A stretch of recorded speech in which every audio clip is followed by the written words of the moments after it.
I am Erin McMurray, and I'm the Test Kitchen Director at America's Test Kitchen.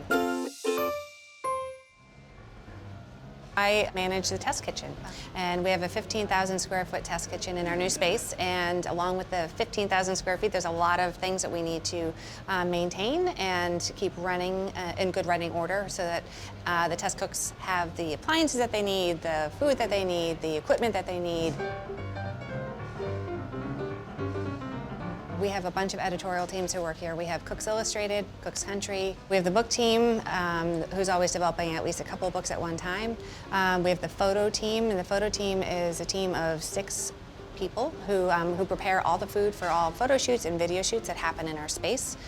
They're really busy, and they take all of our recipes that we have finalized and they just reproduce them so that they're perfect. And those are all the pictures that you see in our magazines and books and online. They all work in the test kitchen spaces, so our team, Kitchen Operations, really is here to support everybody's needs, to make sure that the photo shoots happen smoothly, video shoots happen smoothly, the television goes smoothly, that all the test cooks have the food that they need for their recipe development and equipment that they need for recipe development. We also have the tasting and testing team. They are in charge of all product reviews and equipment tests, and everything that they come up with their bottom line, their winners, we stock in our kitchen. All of our recipes are developed using those products. Our team just really has a hand in every corner of this whole space.